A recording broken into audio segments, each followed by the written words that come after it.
upgrades.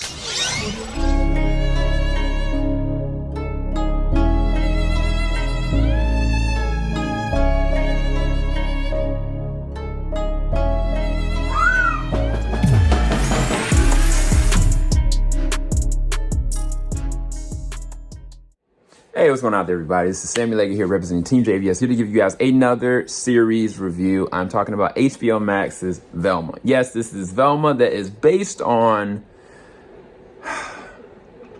the Scooby-Doo crew, Mystery Inc., whatever you want to call them.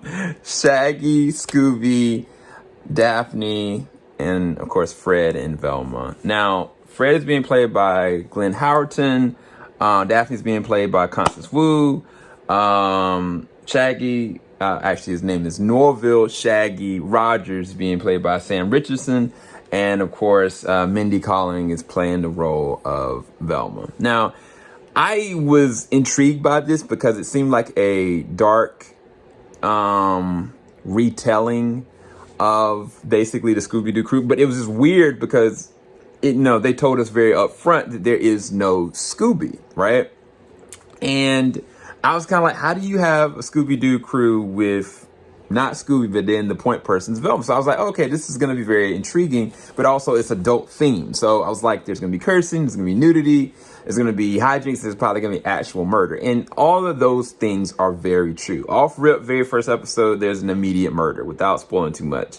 And there's definitely nudity. There's definitely a lot of cursing. And the other thing that I thought was very fascinating is that they swapped like some of the actual racial profiles for some of them. Like Velma is Indian, and Norville or Shaggy is black and white, and Daphne is Asian. Like, there's a lot of different things that they're doing with this, but also the comedic timing. Like, I mean, I think I give huge credit to Constance Wu, and specifically Sam Richardson as Shaggy, but all of them, they're the outside characters. I mean, when you have Wanda Sykes in this, as well as like Stephen Root, Gary Cole, like, you got some amazing comedic talent there to make this work. This very much so reminds me of what they did with the Harley Quinn show. But I've seen all the episodes, so I'm gonna give you my unfiltered opinion about this. On surface level, they have all the workings of a really good show. Like, I think that they could make this work, because what I did not know, and I think this will be something that will probably entice you guys to watch this, is that this is actually a prequel. This takes place before they are actually the Mystery Inc. that we know. So this is their origin story. So there's a reason why. They're not just, removing Scooby. They're not just putting things a certain kind of way. Like, these characters have not come into who we know them to be. And the funny thing is, if you want to use like Norville, for example, he hates drugs. Like, he's a very straight arrow. He's very inquisitive. He's very smart.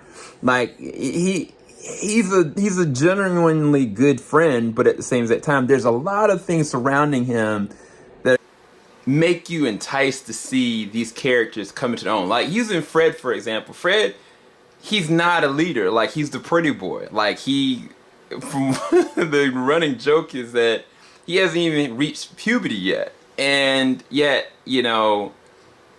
he hasn't really made true friends yet either, which makes it even more intriguing. But this is where I get into the negatives with this. And I don't really know if there's a way back from it. Okay? And take this with a huge grain of salt, because this may not be the same for everybody else's experience with this. This is just my emotions with it. One of the things foundationally that I resonate with Velma is her ability to be rational, kind-hearted, inquisitive, very smart, right? Like, and also very apologetic, right? Like, there's nothing about Velma that strikes, oh, well, she's gonna tear somebody down, or, yeah, she's geeky and nerdy, but she owns it, right? With Mindy's version of Velma, she definitely owns it. Like, she owns who she is, her individualism. But she's also battling her own internal issues about something that happened in her past that's keeping her from truly becoming a very good detective. it is literally crippling her, right? And she's got a really bad chip on her shoulder. And she also is an outsider. And she's a strain to everyone. But this version of Velma is beyond selfish. She's selfish. She's rude. She does not consider anybody else.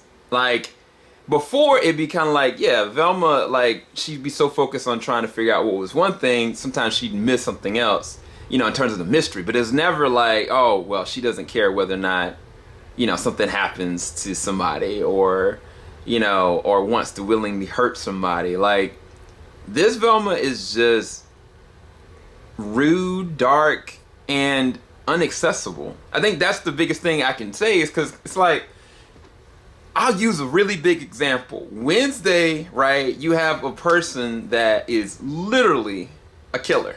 Is literally at her heart, you know, cold-blooded.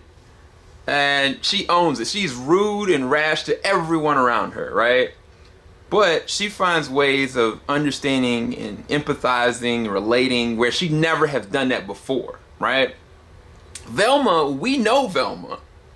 And that is not, like, Velma is not Wednesday Addams. But there's a very strong parallel between Wednesday Addams that we've seen on a Netflix series and what they have for Velma on this. And it just doesn't work, because I cannot relate to this. And also, if they did lean all the way into that, they should have made her way more accessible in some other way. Like, there are times in this series that I'm kind of like, oh, okay, she's going to find some kind of inventive, smart way of getting out of something. Or she's going to find some way of utilizing her friends to motivate somebody to do something else. Like, she's going to be very useful. The whole entire series, I don't find any usefulness with Velma. Everybody else is fine. Like, everybody else, I know that they're on their journey to move forward. Even Velma's, her dad, right? And other people that are around her, like Daphne's parents. All of them, like, they've got this disjointed understanding of what's happening.